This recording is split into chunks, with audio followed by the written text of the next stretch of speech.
афсонаҳои ҷолиб, қиссаҳои рангин, далериву чолокии қаҳрамонҳои афсонаҳо дар барномаи хоби ширин барои бачаҳои азизу ширин аз радиои Тоҷикистон.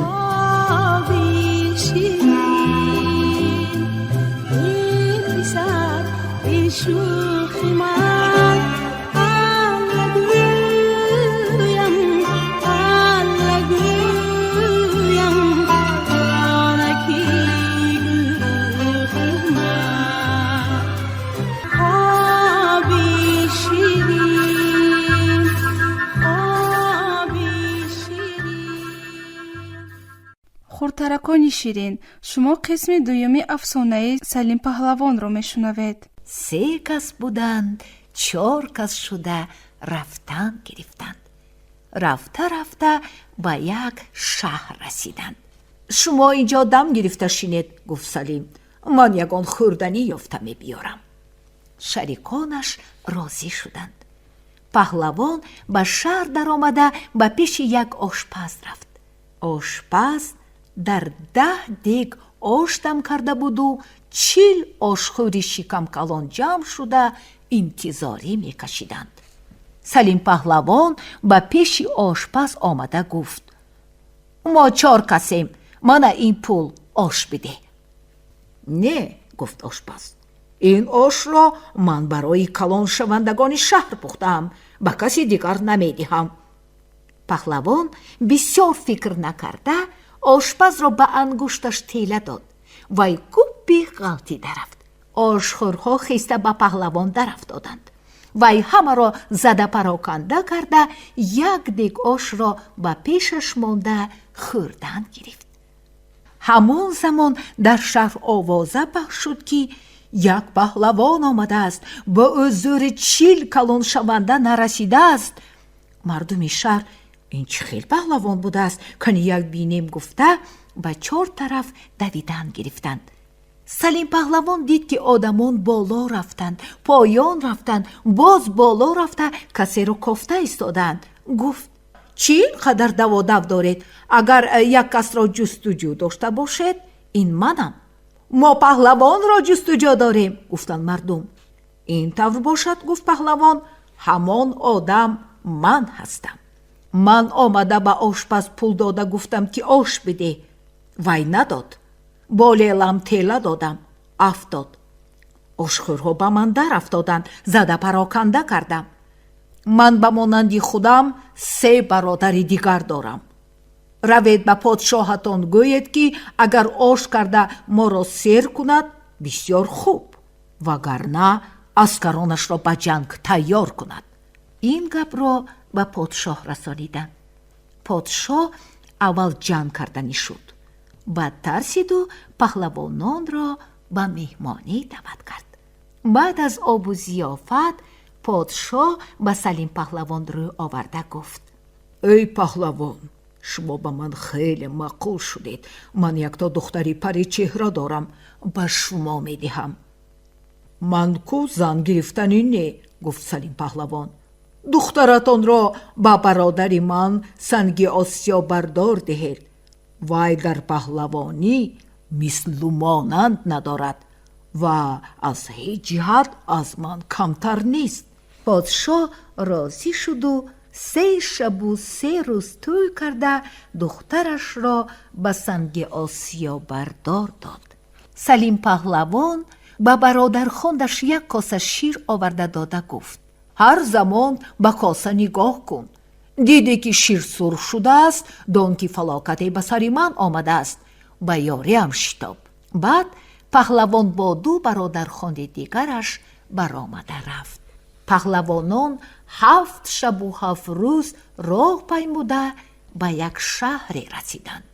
ба дарвозаи шаҳр наздик шуда буданд ки Салим ба бародаронаш гуфт: шумо дар ҳамин ҷо истед, ман рафта обу таом тайёр мекунаму баъд омада шуморо мебарам.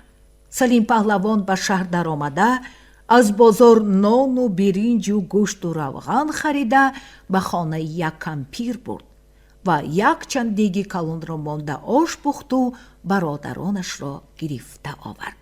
هر سه آش خورده، چای نوشیده، دم گرفته نشسته بودند که ناگهان غلغله برخاست. سلیم پهلوان از کمپیر پرسید که این چی گپ؟ کمپیر گفت ای بچم، نپرس، مثل مردم شهر بلایی آمده است. یک حبس است. در همین حبس یک اژدها پیدا شده است. وی هر روز یک گاو و یک آدم میخورد. امروز نوبت به پادشاه است. وی دخترش را به لب حبس برده ایستاده است. سلیم خیسته به لب حبس روان شد. به لب حبس رسیده دید که یک دختر نازنین گریه کرده نشسته است. پهلوان به او نزدیک شده گفت من یک مسافرم. از راه دور آمدم، خیلی مانده شدم. اجازه ده در لب همین حوض کمی دم گیرم. نه گفت دختر، حاضر از این حوض اژدها میبراید. تو را هم میخورد و مرا هم. رب از اینجا، جانت را خلاص کن، رب. خیر، اگر خورد تو را هم خورد و مرا هم خورد، گفته پهلوان سرش را بر روی زانه دختر ماند. وقتی که اژدها برآمد مرا بیدار کن. سلیم را کمتر غضبش برد. دیری نگذشته اژدها برآمد. دختر را واهمه پخش کرده پهلوان را بیدار کرده نتوانست. آبی دیدهش برآمده یک قطره‌اش بر رخسار پهلوان چکید. وی بیدار شده نگاه کرد که اژدها سر برآورده هر دوی آنها را به دمش کشیده ایستاده است. پهلوان خیست، خنجر را از میانش کشیده دمش را به دهان اژدها راست کرد. اژدها دم میکشید. خنجر او را به دو جدا میکرد. تا شکمش چاک کرده رفته بود که اژدها مرد. پهلوان او را برداشته به صحن مسجد برده پرتافت و گشته آمده به دختر گفت رب، اکنون تو آزادی، از مرگ خلاص شدی. دختر به قصر آمد. پدرش او را دیده در غضب شد. برای چه گریختی؟ فریاد کرد او. اژدها میبراید، شهر را ویران میکند، مردم را یک تن نمانده به دمش بر میکشد.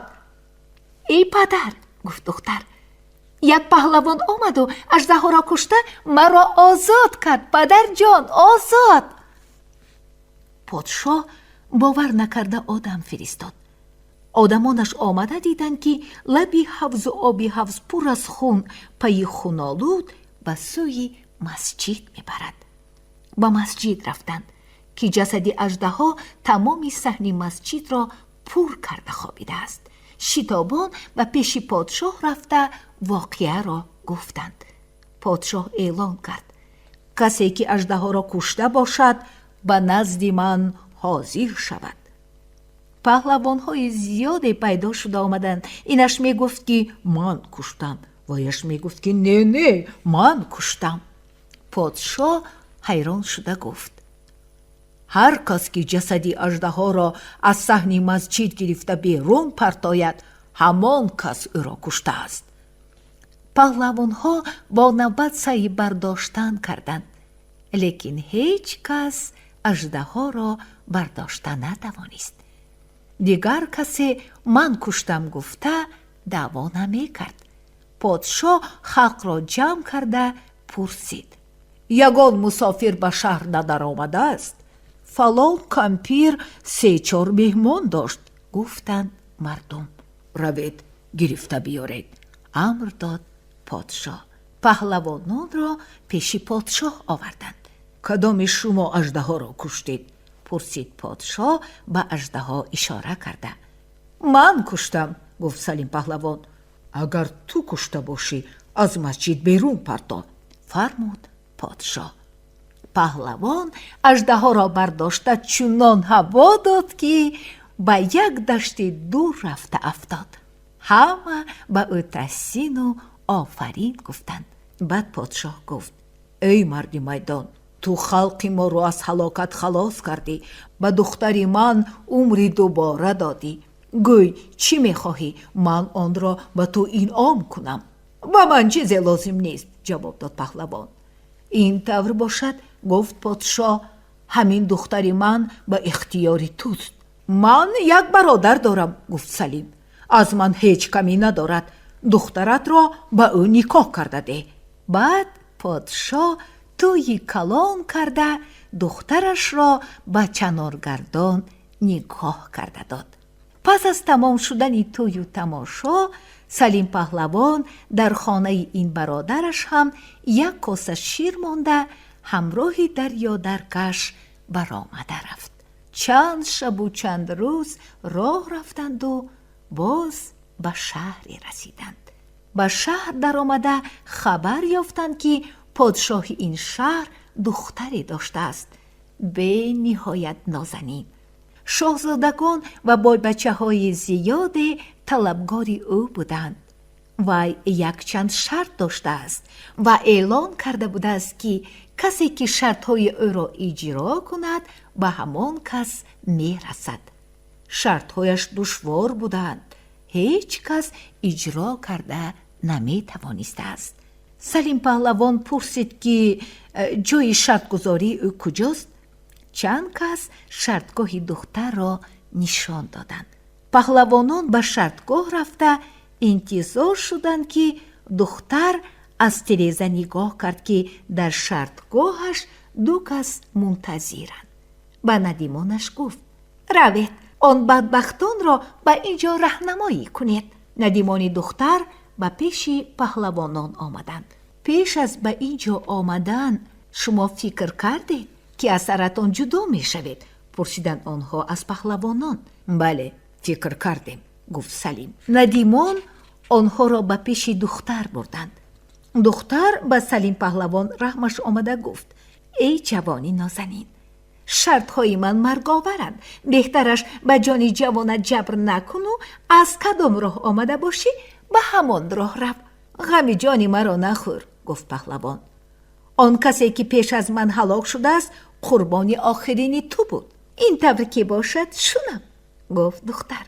شرط یکم، اسب دارم پرنده، با آن سوار می شوی، با دستت یک کاسه شیر می گیری، اسب می پرد، در بالای انا آن چنار 3 بار دور زده می فراید.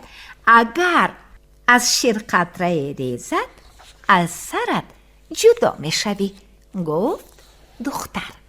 خب اسب را بیارید، گفت پهلوان. اسب را آوردند. وی سوار شد. کاسه شیر را به دستش گرفته قمچین زد. اسب پرید. گردی چنار 2 بار چرخ زده بود که دستی پهلوان لرزید و یک مقدار شیر ریخت. پهلوان آبی دیده کرد. 8 قطار به کاسه چکید. کاسه شیر پر شد. پهلوان کاسه را احتیاطکارانه نگاه داشته اسب را به زمین شیناند. دختر کاسه پورا دیده گفت آفرین به تو، شرط یکم را اجرا کردی. اکنون دویمش را شنو. من صندوقچه طلا داشتم، در درونش یک جفت گوهر نایاب بود.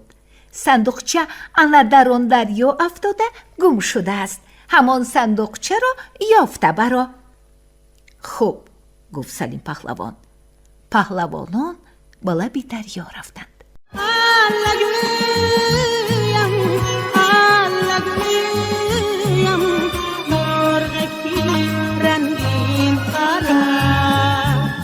افسانه‌های جالب، قصه‌های رنگین، دلیری و چالاکی قهرمان‌های افسانه‌های در برنامه خواب شیرین برای بچه‌های عزیز و شیرین از رادیوی تاجیکستان.